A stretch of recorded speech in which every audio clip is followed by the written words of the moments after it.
Hello, and welcome to the second in our series called The Counsellor, a title that was ascribed to Jesus, one of the many names that he had, and a name that was predicted many hundreds of years beforehand of the Messiah in Isaiah. Isaiah said that the Messiah would be called variously Emmanuel, Wonderful, Counsellor, the Mighty God.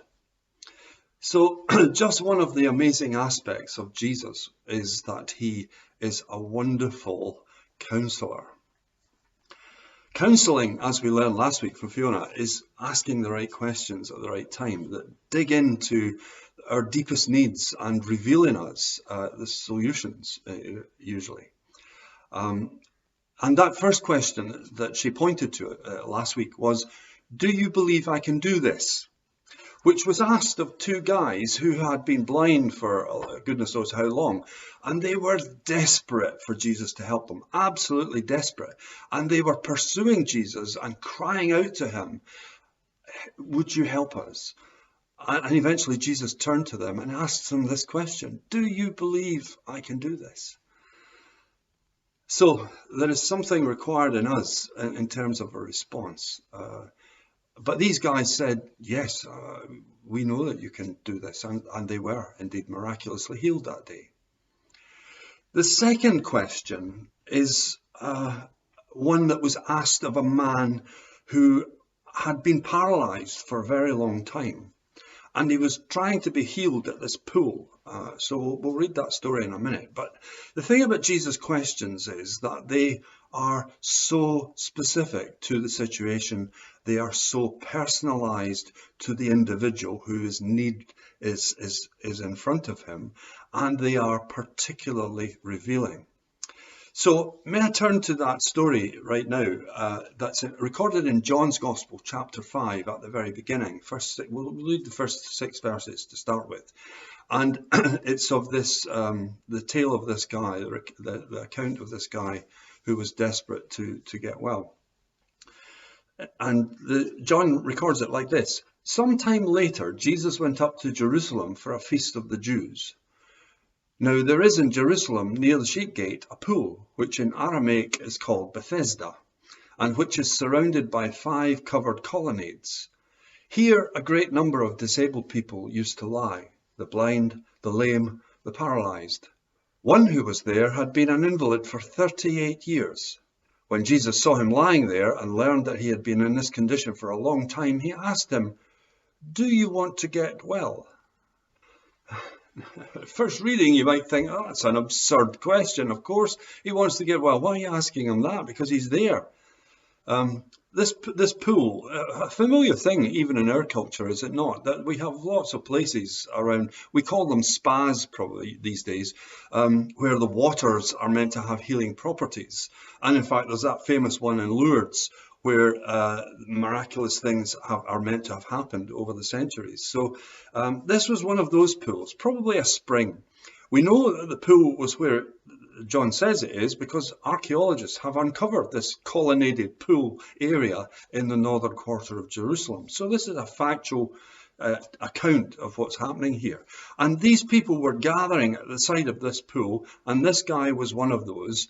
We don't know how long he had been at the pool or how often he had visited, but he's probably a regular because he's been in this condition for 38 years. We don't know how he gets there because there's nobody around, as we'll discover in a minute. But this pool is one of those amazing places that seem to draw people in. And this guy expected that if he went into the waters, when they got stirred up, probably the spring, making it bubble up, he would be healed. But this is what happened. Jesus had asked them this question. Do you want to get well? Do you want to be healed? He says, Sir, this is verse 7. Sir, the invalid replied, I have no one to help me into the pool when the water is stirred. While I'm trying to get in, someone else goes down ahead of me. Then Jesus said to him, Get up, pick up your mat and walk. At once the man was cured. He picked up his mat and walked. Now, there are a number of very remarkable things about this story. One is that the man didn't say to Jesus, "Of course I want to be healed. Why do you think I'm here?" Which is probably what I would have thought, I guess. He didn't do that. He said this, "Sir, there's no one here to help me get into the pool. I try my hardest to get down. I can't do it. I'm paralyzed. And there's nobody here to help me. And as soon as I try whatever I can do, somebody else pushes past me and gets in first." So he doesn't actually answer the question. He makes an excuse. He says, "Oh, I can't do it. I can't get in." That man was healed that day in a way that he did not expect. He expected that if he got to the waters, he would be healed. That wasn't what happened. What happened was he encountered Jesus, and Jesus was the man who changed his life at that moment. Nothing to do with the waters. Jesus just said that simple thing: get up, lift up your mat and walk. And that's what the guy did. Now, we don't have any other detail about this story. We don't know how the guy knew he was healed. He must have just felt different and was able to do something he never felt able to do before. He got up and he picked up his mat and he walked. So, an unexpected way to be healed. And we don't know anything about what the man said or did after that, except that he did get up and walk.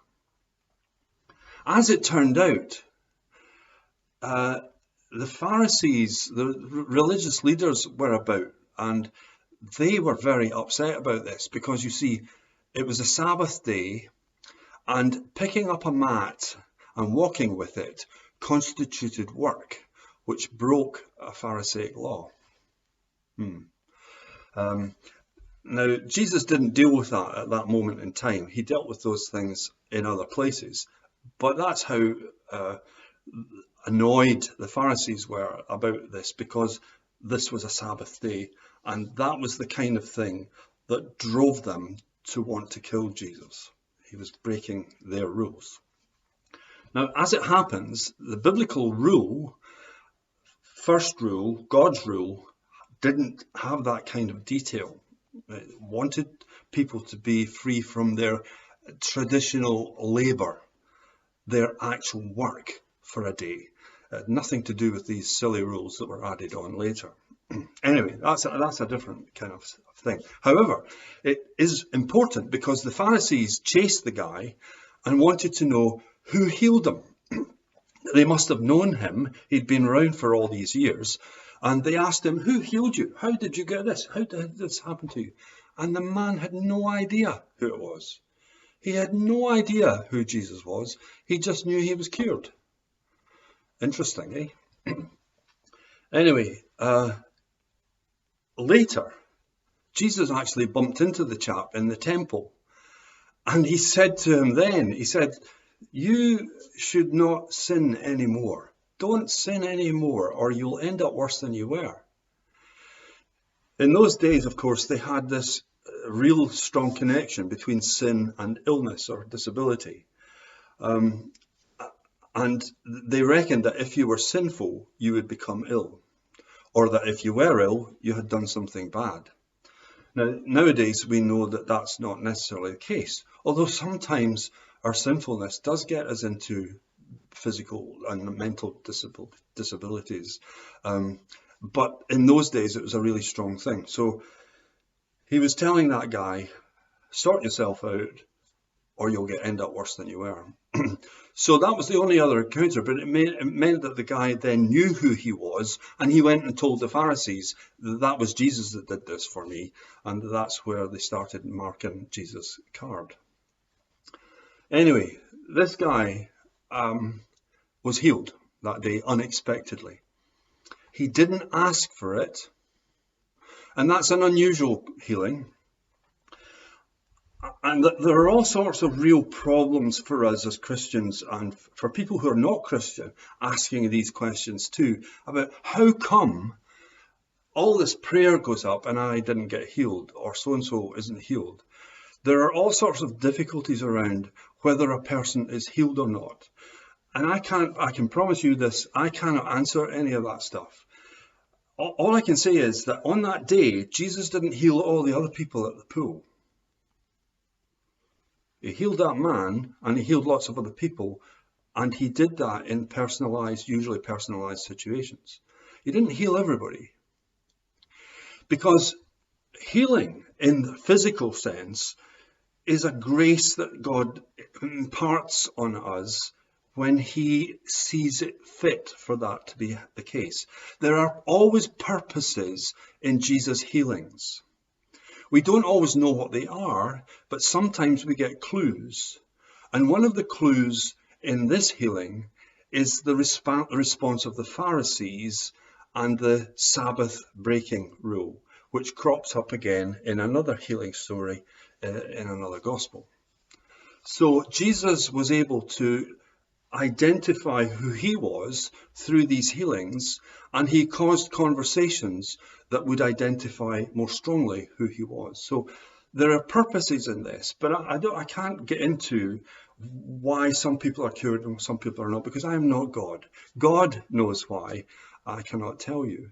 But what I can assure you of is that there are promises in the Bible. There are promises that Jesus made. There are promises that our Father made through the Bible, all through history.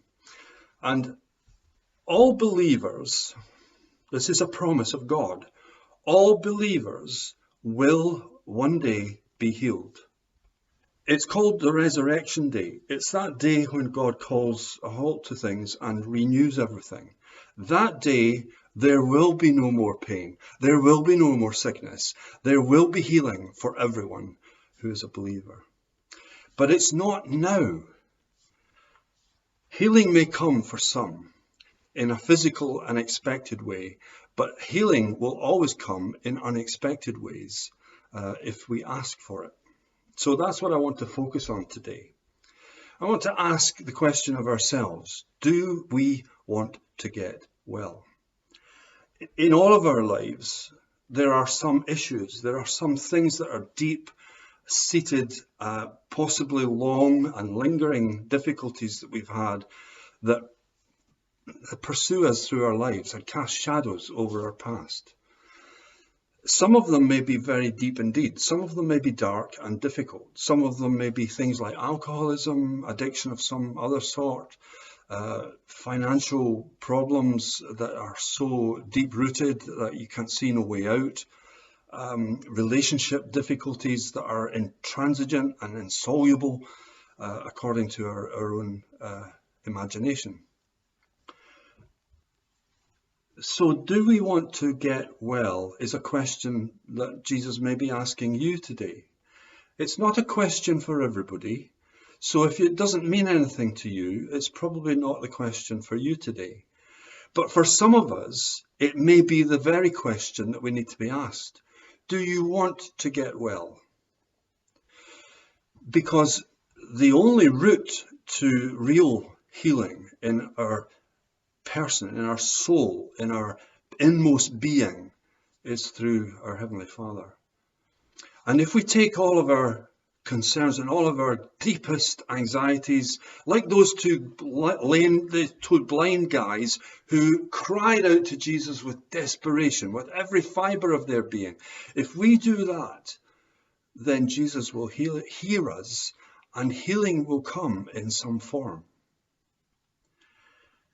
But there are three things that I would like to point us to that can be a barrier to our believing that, or accepting that, or trusting in that, or actually doing something about it.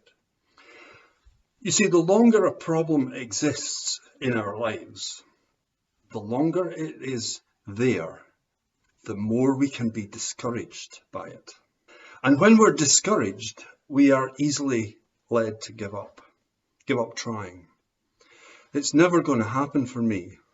I can never get out of this.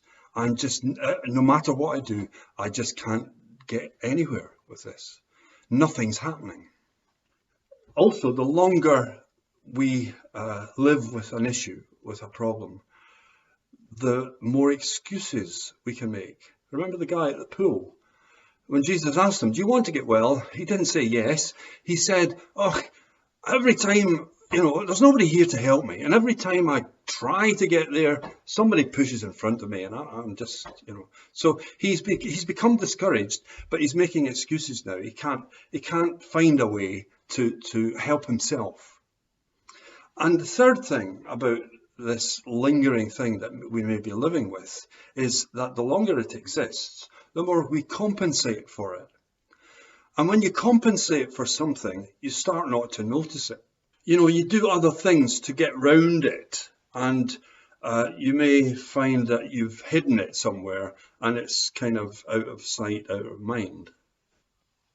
But these things don't allow us to get to the heart and to be healed from it. So if this question is your question today, if you feel that you're being asked this question in your spirit, in your soul, do you want to get well? Is there something in your life right now that is causing you deep pain and anxiety? And the promise is that if you take those things to Jesus, he will be your counselor. He will help you in some way. It may not be the way you expect. This man expected to be healed by going into the water. He didn't do that. He just was healed on the spot. For you, it may be a completely unexpected thing that might happen. It may be through a direct thing that happens between you and God. It may be something that somebody else does for you. Somehow, Jesus will reveal to you a way of healing. And it may not be what you expect. It may not be physical healing if you're physically ill. Paul himself, Paul the missionary, a wonderful guy who spread the word across the whole of the Mediterranean, had a thorn in his flesh. We don't know what it was, but he refers to it in one of his stories. He said, I've asked him many, many times to take this away from me. There are kind of clues, and some people think it was something to do with his digestive system, that he had a real problem with it. But that never went away. So, physical healing wasn't there, but goodness me, what did Paul achieve? So, don't be discouraged. Don't make excuses, and don't overcompensate for things. Face them and take them to Jesus. Jesus is the only one able to really heal us, to get underneath everything. So the question may not be for you today, but if it is, take your troubles to him. He is the wonderful counselor, mighty God, and he is able to heal our diseases. I pray that you will find a route to him, and that your deep troubles and anxieties are mitigated and assuaged by a relationship with the wonderful counselor, the mighty God, the King of Kings. Thank you for being here with us today. I hope that you will join us again next time when we look at another question that Jesus asked. In the meantime, farewell.